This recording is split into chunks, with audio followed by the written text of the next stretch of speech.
Magdaraos ng iba't ibang kilos protesta ang ilang civil society groups kontra katiwalian bago ang malaking rally sa Luneta sa Maynila sa November 30.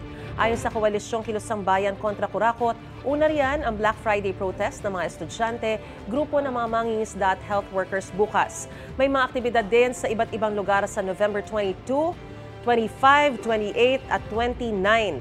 At ang malaking pagtitipon ay gaganapin sa Luneta sa November 30. Nauna na ang inanunsyo ng Koalisyong Working People Against Corruption na sasali sila sa kilos protesta sa Luneta. Binigyan diin ng mga grupo na ang layunin ng mga kilos protesta ay mapanagot ang lahat ng sangkot sa katiwalian. Ito ay rally ng pagpapanagot.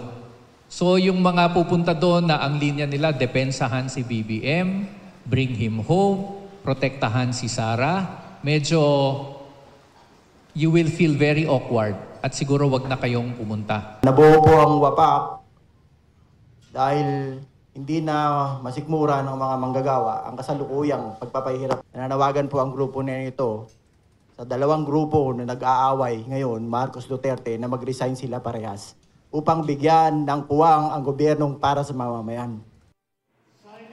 Wala pang bagong sagot ang Malacanang at si Vice President Sara Duterte sa sinabi ng mga koalisyong magkikilos protesta. Pero sa mensahe nilabas ni Vice Presidente nitong Lunes, sinabi niyang kaisa siya ng mga Pilipinong dismayado sa katiwalian sa bansa.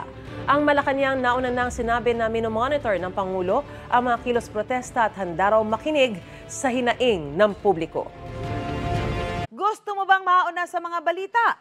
Mag-subscribe na sa GMA Integrated News sa YouTube at tumutok sa Unang Balita.